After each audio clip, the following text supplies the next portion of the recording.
Mas vamos pensar um pouquinho sobre alguma coisa que Deus preparou para nós. Preparou para que nós pudéssemos, ainda neste mundo, caminhar seguros, esperançosos, em paz e com alegria. Nosso Deus, Ele reina. E como nosso Deus reina nas nossas vidas, e Ele reina não apenas nas nossas vidas, mas quer muitos queiram, quer não, Deus reina no universo, Ele é Deus soberano, único e verdadeiro, Senhor sobre tudo. Ainda que haja pessoas que não creiam em Deus, isto não o impede de reinar, porque Ele é Deus e nos deixou a Sua palavra para que nós pudéssemos, ao ler a Bíblia, ao ler a Sua palavra, entender um pouco mais acerca dele, acerca da sua criação, acerca da sua vontade, do seu propósito para cada um de nós. Duas coisas muito importantes na nossa vida e que nos trazem bastante alento, bastante alívio, bastante alegria e tranquilidade são Bíblia e oração. Já notou como você se levanta de uma oração calmo ou calma, tranquilo ou tranquila? Já notou como Deus nos consola quando nós oramos? Da mesma forma, quando lemos a sua palavra, Deus fala aos nossos corações, Deus nos ensina, Ele atua em nós através do seu Espírito Santo, que é o verdadeiro autor da Bíblia. Ele soprou a palavra de Deus para que os escritores bíblicos a registrassem e nós a tivéssemos hoje à nossa disposição.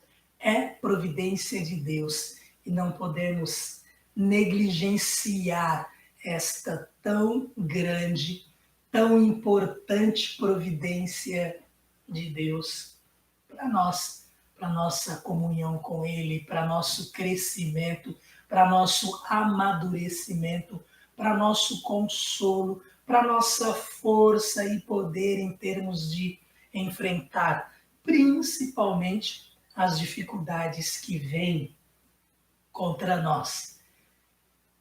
E passando aí pelas páginas da Escritura, eu passei pelo verso 14 do Salmo 89, verso que está aqui, e diz: a retidão e a justiça são os alicerces do teu trono.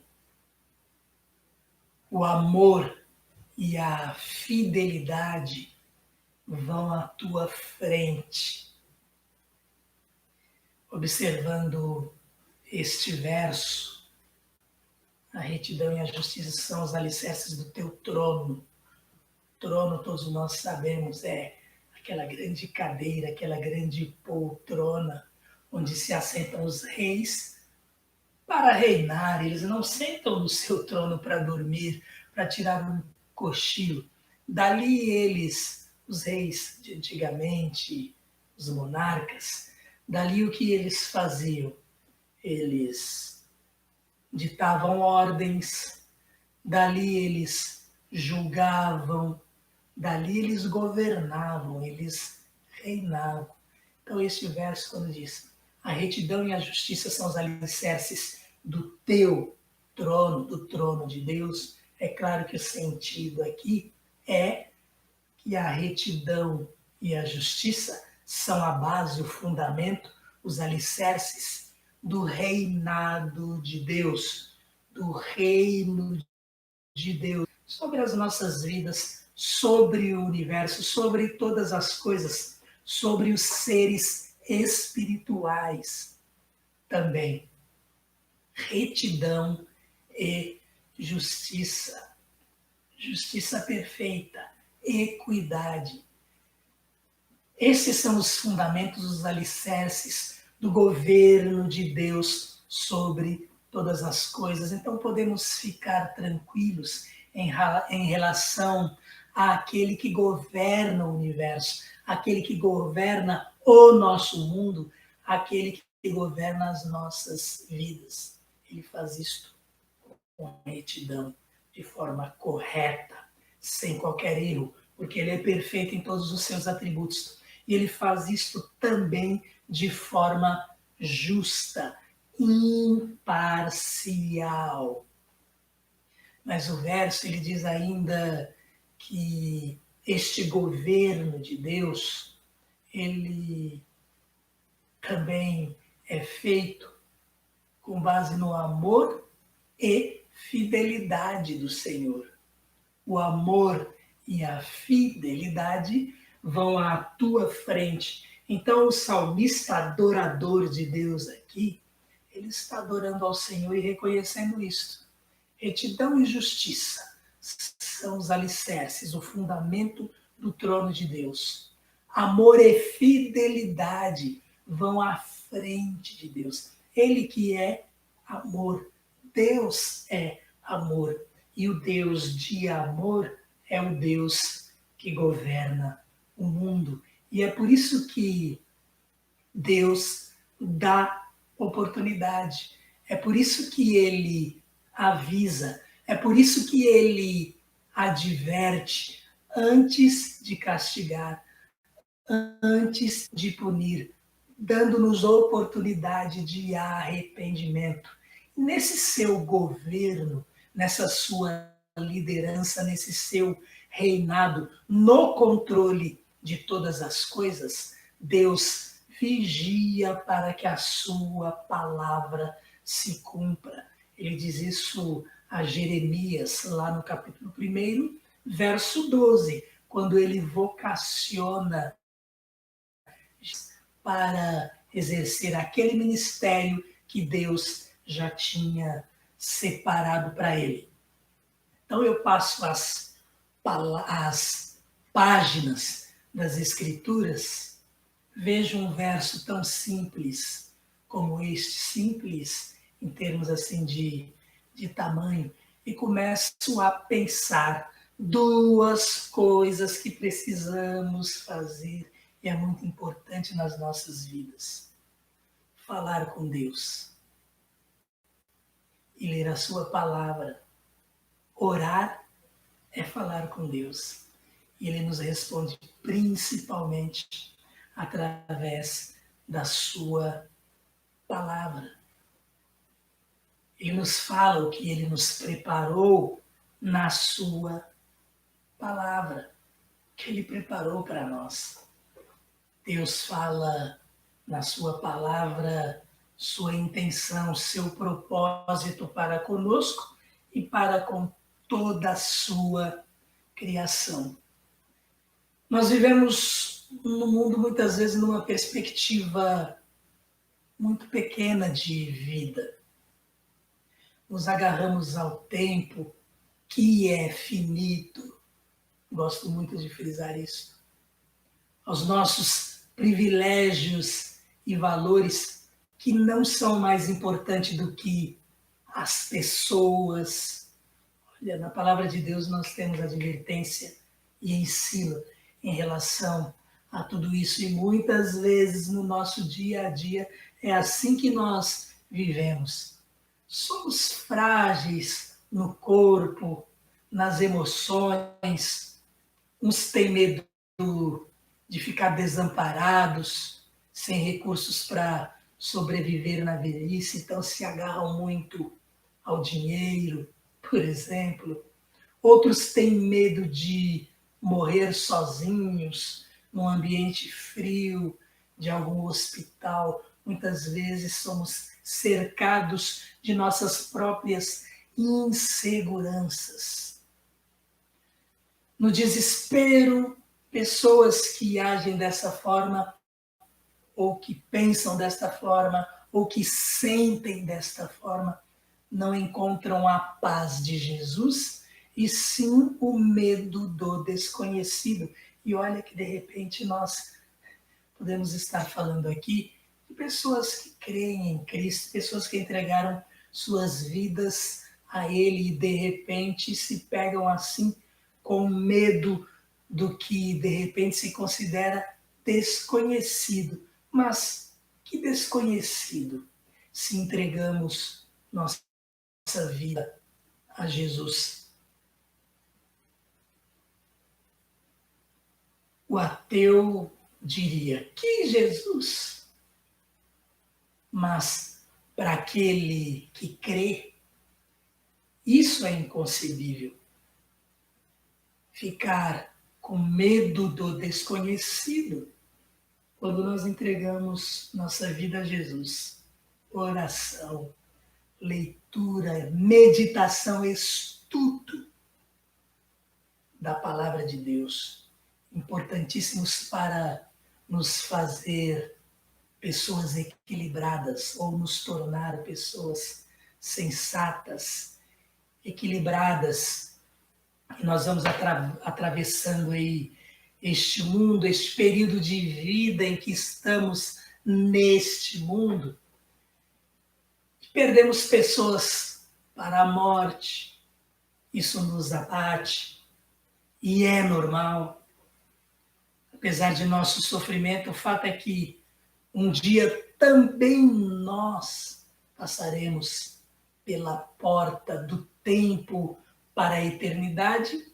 E se cremos em Jesus, lá tudo é melhor, tudo é muito melhor para aqueles que pertencem ao Senhor. Ora, aqueles que não creem em Jesus, não pensem que o que eu quis dizer foi que para nós que cremos em Jesus, a eternidade é melhor. Não, é que sim, a eternidade é melhor para os que creem em Jesus. Mas eu não estou dizendo que crer faz com que ela exista.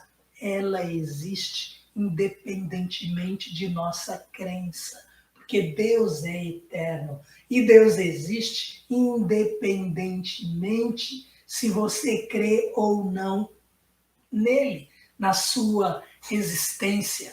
Nós, crentes em Jesus Cristo, passamos há muito desta fase. Crer que Deus existe? Não. O que nós zelamos é crer no Deus que existe e colocar as nossas vidas nas mãos dele, para que ele continue cuidando de nós. As decepções e perdas, principalmente de entes queridos, muitas vezes nos fazem perder de vista o que Jesus nos ensinou diretamente e através de seus servos, aqueles que deixaram registrado na Bíblia o seu ensino. Ela, a palavra de Deus, a Bíblia, é providência de Deus para nos ajudar a atravessar todos esses momentos, para que nós não fiquemos tão abatidos, tão entristecidos, mas encontremos nas Escrituras o consolo que vem de Deus, porque o Espírito Santo de Deus age em nós, nos consola, quando nós vamos à sua palavra, quando nós descansamos no nosso Senhor, aquele que quer o melhor para nós, aquele que preparou o melhor para nós.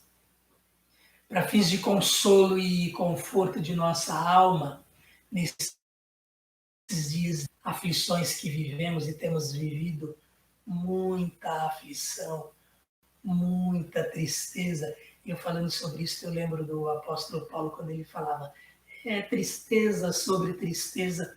E olha que nós, nos nossos dias, não vivemos nem um pouquinho dos problemas, das aflições que o apóstolo Paulo viveu porque era servo de Deus. Mas ele nos deixa ali o seu exemplo também, de que ele também ficou assim estremecido, mas a quem ele se agarrava?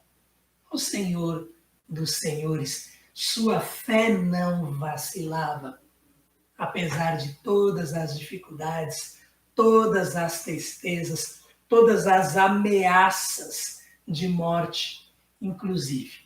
Mas, como eu falava, para fins de consolo e conforto de nossa alma nesses dias de aflições que vivemos, a Bíblia quase que grita. Ela foi escrita também por Deus, por pessoas usadas por Deus. Ela foi escrita para isto também. E ela quase que grita ao nosso ouvido que Jesus é, sabe o quê? Alegria.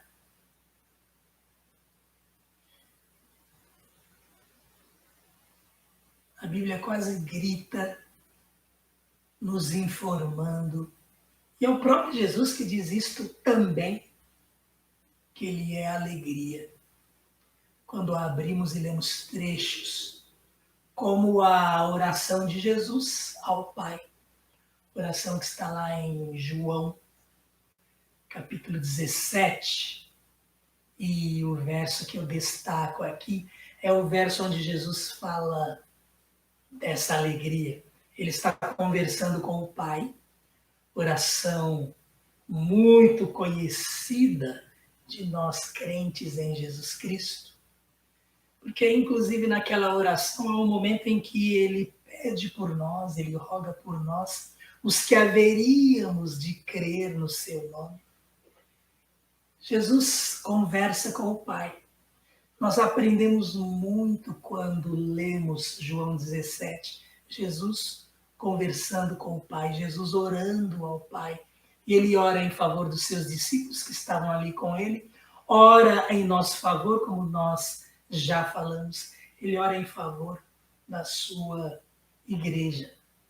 E nesse verso 13, para ficarmos aqui apenas com o nosso assunto, nessa oração Jesus fala assim com Deus: agora vou para ti.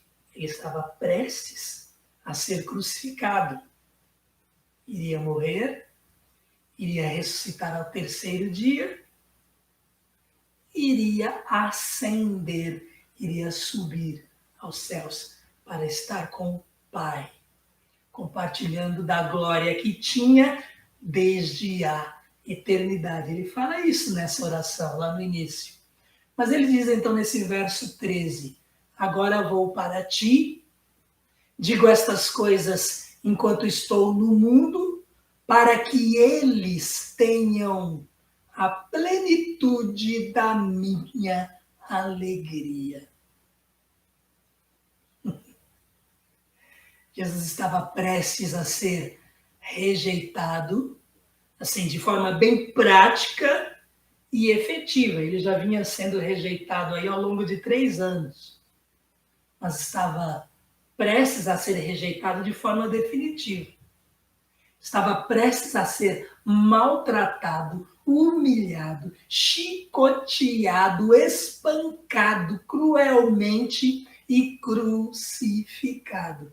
E afirma aqui, conversando com o Pai, na frente dos seus discípulos, e permitiu que o Espírito Santo deixasse registrado para que nós soubéssemos disso também. Portanto, primeiro, que é impossível que o Filho minta, porque nele não há pecados. Ele é verdadeiro, ele é a verdade. Ele disse: eu sou o caminho, a verdade e a vida. João 14,6. Ninguém vem ao Pai senão por mim.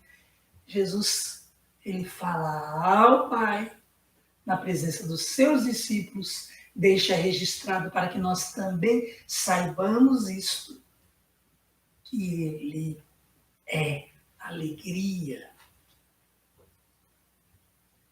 Ele fala ao Pai: vou para ti, mas digo estas coisas. Que coisas? Daqui a pouco vamos pensar um pouco nisso.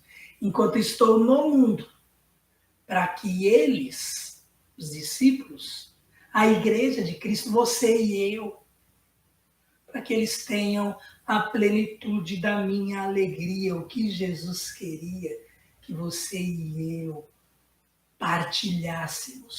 compartilhássemos com Jesus da sua alegria plena, plenitude de alegria é isso.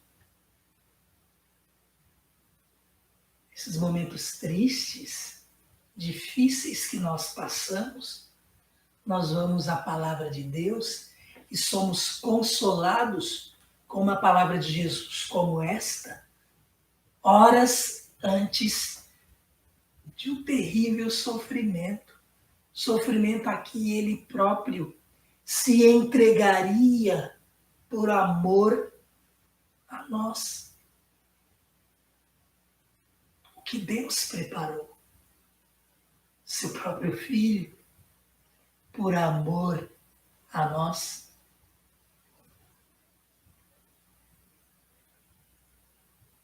Nós vamos à palavra de Deus e vemos essas coisas registradas ali. Palavra do próprio Jesus. Agora os seus discípulos ali com ele, ouvindo isto, para que eles tenham a plenitude da minha alegria. Como ter essa alegria se eles veriam seu mestre sofrer e morrer de forma tão cruel? Eles estavam perdendo alguém que esteve com eles durante 3 anos. Todos os dias criaram um vínculo de afeição muito grande por seu mestre. Eles mesmos seriam ameaçados de morte, ficariam com medo em virtude disso. Que alegria é essa? De que alegria Jesus está falando? Lá em João 15, no verso 11, Jesus já tinha falado algo parecido a este verso 13 do capítulo 17. João 15, 11, Jesus conversando com seus discípulos, ainda nesta mesma ocasião em que eles estão com ele, um pouco antes dessa oração, Jesus, ele falando sobre Jesus, sobre os discípulos, que ele era a videira, seus discípulos os ramos, que eles precisariam ficar ligados a ele. Sem ele, eles nada poderiam fazer. Ele fala tudo isso. E no verso 11 ele diz: tenho-lhes dito estas palavras para que a minha alegria esteja em vocês e a alegria de vocês seja completa. Vamos aprendendo aqui quando abrimos a palavra de Deus. A alegria completa só em Jesus. Primeiro, a alegria só em Jesus. E a alegria plena, alegria completa, aí mais ainda, só mesmo em Jesus. Alegria completa é plenitude de alegria. Mas em João 15, 11, Jesus disse: tenho-lhes dito essas palavras para que, ou seja, tenho-lhes dito estas palavras para que. Que palavras são essas que Jesus disse? E em João 17, 13, quando ele diz lá: agora vou para ti, mas digo estas coisas enquanto ainda estou no mundo. Que coisas são estas que Jesus disse ali na sua oração com o Pai, que os discípulos ouviram e que Jesus disse que disse isso para que eles tenham a plenitude de sua alegria, da alegria de Jesus? Que coisas são essas? Está na palavra de Deus, também para que aprendamos, também para que sejamos consolados, e são as coisas que Deus preparou para nós. São as coisas que Deus, no seu plano, idealizou e deixou registrado para que nós amadurecêssemos, para que nós recebêssemos dele forças, para que nós fôssemos fiéis, para que isso fortalecesse a nossa fé. Na oração ao Pai que Jesus faz aqui no capítulo 17 de João, entre as muitas coisas que Jesus diz aqui orando ao Pai, ele diz que ele, Jesus, tem autoridade sobre toda a humanidade para conceder a vida eterna. Nós, às vezes, preocupados tanto com o tempo, Jesus tem autoridade esta dada pelo Pai, para conceder a vida eterna. Nesta oração, neste momento em que Jesus conversa com o Pai, ele diz que a vida eterna, de forma muito simples, se você tem alguma dificuldade em entender, Jesus diz que a vida eterna é conhecer ao Pai e ao Filho. Você conhece ao Pai e ao Filho nas Escrituras. Você fica sabendo o que Deus preparou para aqueles que Ele ama, na Bíblia, na sua palavra. Jesus conversa com o Pai e diz que Ele revelou o Pai aos seus discípulos. Ele mostrou quem Deus era aos seus discípulos e Ele continua fazendo isso aqui. Ele nos revela quem é o Pai. Nesta oração ele diz que ele revelou o Pai aos seus discípulos e eles, aqueles que estavam ali com ele, eles aceitaram sua palavra e creram que ele, Jesus, veio do Pai para termos a vida eterna. Temos que crer que Jesus é o Deus Filho que veio do Pai. Nesta oração, Jesus rogou por eles ao Pai, por proteção. Rogou para que fossem uma unidade com ele, o Filho, e com o Pai. Quantas coisas Jesus nos ensina. Precisamos ser um. Podemos descansar em Deus sabendo que Jesus rogou ao Pai para que nós fôssemos protegidos, para que tivéssemos sua proteção. Até ali, estas são algumas das coisas que Jesus tinha dito quando ele disse: agora vou para ti, mas digo estas coisas enquanto ainda estou no mundo, para que eles tenham a plenitude da minha alegria. E no capítulo 15, o que Jesus disse antes de ter falado? Tenho-lhes dito estas palavras para que a minha alegria esteja em vocês e a alegria de vocês seja completa. O que Jesus tinha falado antes? Para sabermos, temos de ir ao capítulo 15 de João. Temos de ir à palavra de Deus. É ali que está registrado. E nós já falamos um pouco sobre isso. Ele diz que ele, fazendo esta comparação, ele é a videira verdadeira.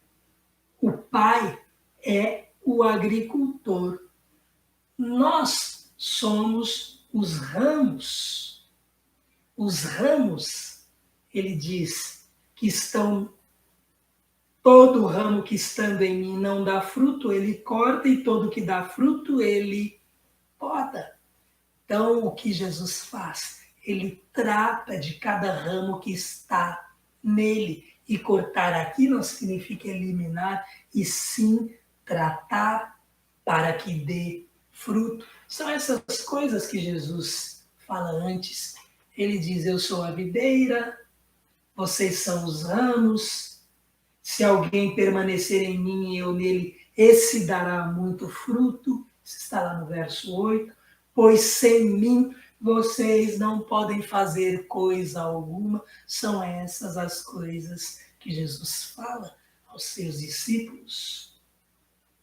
A vontade dele, a nossa vontade, quando nós estamos ligados à videira, é uma vontade, então é uma unidade. Sendo assim, tudo que nós fizermos, isso está no verso 7, se vocês permanecerem em mim, as minhas palavras permanecerem em vocês, pedirão o que quiserem e lhes será concedido. Por quê? Porque haverá consonância, haverá unidade. Nossas vidas nas mãos de Jesus, nós, submissos a Ele, seremos felizes, alegres em cumprir e fazer a sua vontade.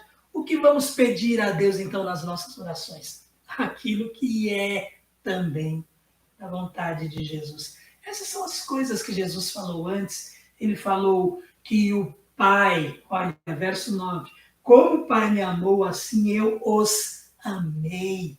Permaneçam no meu amor. Jesus, fazendo um apanhado geral aí, ele fala de alegria, ele fala de paz, ele fala de amor. Eu lembro daquele cântico antigo. A alegria está no coração de quem já conhece a Jesus. A verdadeira paz só tem aquele que já conhece a Jesus. O sentimento mais precioso que vem do nosso Senhor é o amor. O amor, aquele que conhece a Jesus, né? Amor que só tem aquele que conhece a Jesus. Então, são essas as coisas que Jesus fala antes. Tenho-lhes dito essas coisas, estas palavras, para que a minha alegria esteja em vocês e a alegria de vocês seja completa. Os discípulos estavam ligados a ele como um ramo à videira. Nós estamos. Se cremos em Jesus, se entregamos nossas vidas a ele, estamos. Ele vai trabalhar em nós da mesma forma. Eles poderiam pedir o que quisessem e receberiam. Nós também podemos pedir o que quisermos e receberemos. A vontade do Pai será a nossa vontade. Nós nos conformaremos à sua vontade. Tomaremos a forma da sua vontade. Ele vai agir em nós nesse sentido. E nós vamos permanecer no amor de Deus. De que forma? Obedecendo a sua palavra. É assim que nós provamos que pertencemos, ou, aliás, que permanecemos no seu amor. O que Jesus falou, então, em resumo? Coisas do reino. Alegria, paz, amor, unidade. Estas são as coisas que Jesus falou. Estas são as coisas que ele preparou para nós. São coisas que podemos desfrutar, podemos viver, experimentar. Isto nos consola, isto faz com que tenhamos de volta a alegria, isto faz com que nossa fé seja fortalecida. Ele e o Pai são um, nós somos um nele. Proteção, amor, direção, alegria são as coisas que nós temos, que devemos pensar, que devem nortear nossa vida. Por quê? Porque Deus governa, Deus controla todas as coisas. Deus vigia para que sua palavra se cumpra e ele é fiel no cumprimento de sua palavra, no cumprimento para que sua vontade seja realidade. E olha, neste capítulo 17, não no 15, no capítulo 17 de João, nesta oração de Jesus, Jesus fala coisas assim, tão tremendas a nosso respeito, preparadas por Ele e pelo Pai para nós. No verso 22, Jesus diz: dei-lhes a glória que me deste, para que eles sejam um, assim como nós somos um. E no verso 23 ele vai continuar: eu neles e tu em mim, que eles sejam levados à plena unidade, para que o mundo saiba que tu me enviaste. Que eles sejam levados à plena unidade, para que o mundo saiba que tu me enviaste e os amaste como igualmente me amaste. Olha o que nós lemos aqui. Participar da glória de Jesus é amar, ter misericórdia, ser bom, praticar o ensino de Cristo. Por que eu afirmo isto? Porque na palavra de Deus é isto que nós aprendemos como glória para Jesus, como glória para Deus. Para nós, glória é grandeza, esplendor, majestade. E isto também é glória em relação a Deus. Então, nós o adoramos em virtude destas coisas. Nós adoramos a Deus por sua grandeza, por sua majestade. Glória no conceito mais comum humano que nós entendemos. Mas Deus também é adorado por nós, porque é amor, bondade, mansidão, misericórdia, coisas que inclusive ele nos desafia a ser, e Jesus, quando ele fala que nos deu da sua glória, é nesse sentido. Nós participamos da glória de Cristo, da glória de Deus, neste sentido, nesta direção. Esse é o conceito de glória para Deus, e foi essa glória que Jesus revelou a seus discípulos, a capacidade de amar pecadores. Jesus, lá em Mateus 5, diz que nós devemos amar nossos inimigos. Se queremos ser perfeitos como o Pai é perfeito, orar por eles, interceder por eles. Glória, capacidade de amar pecadores. Jesus pagou a dívida de pecadores e os perdoou. Não foi isso que ele fez por nós? Não é isso que ele faz por todo aquele que entrega sua vida a ele? Quando falamos em glória, não dá para, no meu caso, não dá para eu esquecer aquilo que Moisés pede a Deus e aquilo que Deus responde a Moisés. está aqui em Êxodo 33, versos 18 e 19. O contexto disso é algo tremendo. Você pode ir lá e ler Êxodo 33 como lição de casa depois. Aqui nós vamos ficar só com esta parte aqui. Moisés naquela intimidade tão grande com Deus. Moisés se sentiu, a partir daquela intimidade, tão à vontade para interceder pelo povo, a ponto de falar: Senhor, se o Senhor não é conosco, nós não vamos arredar pé daqui desse deserto, porque o povo tinha pecado de forma terrível e Moisés intercedeu por eles. Que bondade de Moisés, que misericórdia de Moisés, que mansidão de Moisés, como ele participava desta glória de Deus. Aqui definida pelo próprio Deus, que nós lemos, verso 18.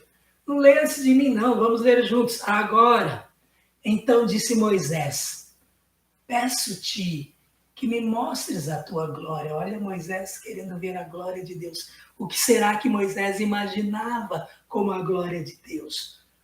Um grande fulgor, uma grande luz, maior do que o que ele já via, maior do que uma montanha fumegando. O que será que Moisés imaginava? Sabe o que Deus responde para Moisés? Verso 19. E Deus respondeu, diante de você farei passar toda a minha bondade. E diante de você proclamarei o meu nome. Lá no original está escrito Jeová, que significa eu sou. Então, para nós deveríamos ler assim. Diante de você proclamarei o meu nome, eu sou. Por isso eu coloquei dessa forma. Na NVI está. Diante de você proclamarei o meu nome, o Senhor. É assim que eles traduzem para nós.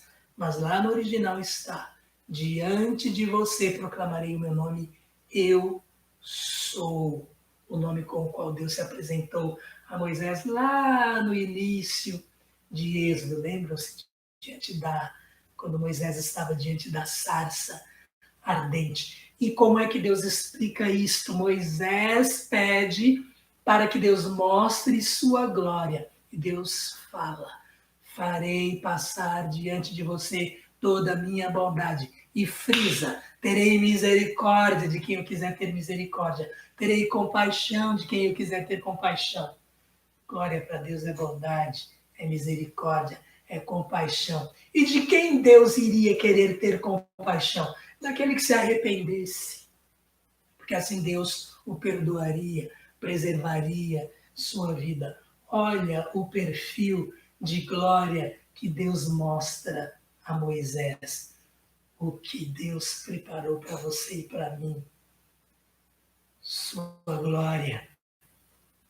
Traduzida como sua bondade, sua misericórdia, sua compaixão, seu amor por nós. E em virtude disso, seu perdão mediante nosso arrependimento, sua salvação quando nós seu Filho. Isso é o que ele preparou para nós. Isso é o que nós temos aqui nas Escrituras Sagradas, na Bíblia, a palavra de Deus. Orar, falar com Deus, ir à Bíblia e ouvir, quando lemos, tudo isso de Deus. Mais à frente, que impressionante Deus se revelando a Moisés, quando Moisés tinha as tábuas da lei, as segundas, as primeiras tinham sido quebradas. Moisés tinha então as segundas tábuas da lei nas mãos. Moisés leva as tábuas para Deus escrever. Em Êxodo 34, versos 5 a 7, nós temos este outro trecho da palavra de Deus, onde ele mais uma vez se revela a Moisés. E o que Deus diz? Então o Senhor desceu na nuvem, permaneceu ali com ele, com Moisés, e proclamou o seu nome. Eu sou. Foi este o nome que Deus proclamou a Moisés. Para nós aparece o Senhor. Lá no original, Deus proclamou o seu nome. Yahvé, Jeová, transliterações. Eu sou é o significado deste nome com o qual Deus se apresentou a Moisés. E olha o que Deus faz. E passou diante de Moisés, proclamando. E eu aqui coloquei da forma como Deus passou diante de Moisés.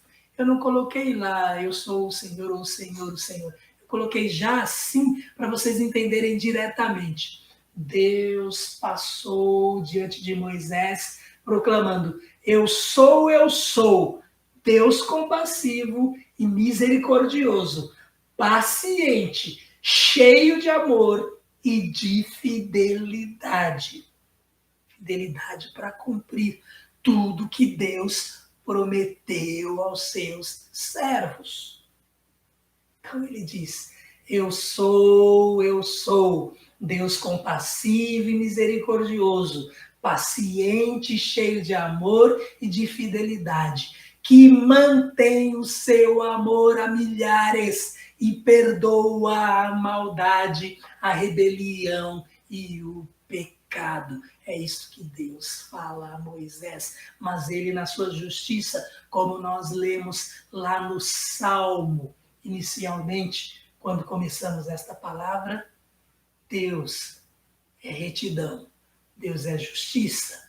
E ele diz: contudo, não deixa de punir o culpado, castiga os filhos e os netos pelo pecado de seus pais, até a terceira e a quarta gerações. Do que Deus está falando aqui? Das consequências quando alguém erra. As consequências vêm, o castigo vem, mas Deus, ele trabalha na vida daquele que se arrepende, na vida daquele que se entrega a ele, retira a condenação. Às vezes, em virtude das consequências, muitas vezes até podemos dizer, a disciplina fica, o castigo fica, porque são consequências de nossas atitudes, daquela anterior falta de fé, daquela anterior afronta ao Senhor. Às vezes isso até fica, mas Deus termina por retirar. E Deus perdoa, Deus salva, Deus não leva em conta mais a maldade, a rebelião, o pecado. Ele esquece, ele joga estas coisas nas profundezas do mar. O que Deus preparou? Tudo isso. E nós entendemos porque Jesus é alegria.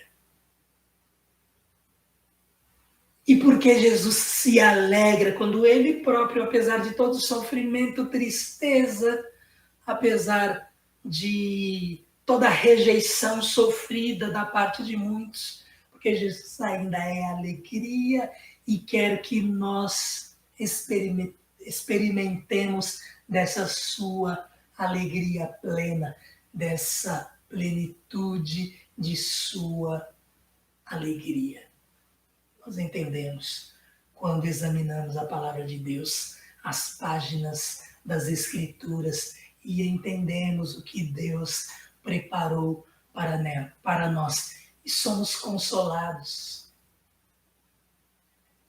Aquela tristeza, ela continua em termos das nossas perdas, de tudo isso, mas somos inundados da alegria eterna, alegria que vai invadir a eternidade, ela vai atravessar o tempo e vai conosco, aqueles que se colocaram nas mãos de Deus, vai conosco para a eternidade.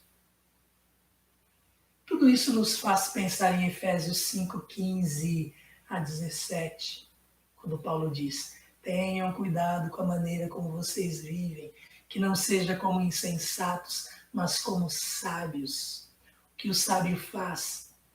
Aproveitando ao máximo cada oportunidade, porque os dias são maus, nós vivemos dias maus. E no verso 17, Paulo continua falando: portanto, não sejam insensatos, mas procurem compreender qual é a vontade do Senhor. A vontade do Senhor é que nós participemos de sua glória, que sejamos mudados pelo seu Espírito Santo, transformados e tenhamos esse perfil, que é o perfil de Deus, que é o perfil de Jesus, prontos a perdoar, prontos a amar, prontos a nos alegrar nesta unidade com o nosso Deus.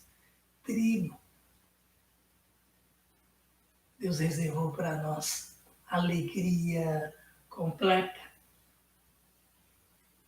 Em 1 Coríntios 2:9, o que Deus preparou, talvez você pensasse que eu iria desenvolver algo em torno daquele assunto. 1 Coríntios 2:9, quando Paulo cita: olho nenhum viu, ouvido nenhum ouviu, mente nenhuma imaginou o que Deus preparou para aqueles que o amam.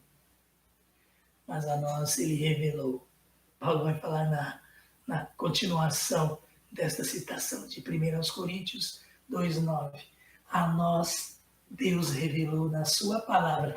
Mas olha, em termos de eternidade, ainda assim não temos como imaginar. Amém, irmãos? Que Deus nos abençoe, que Deus nos console, nos fortaleça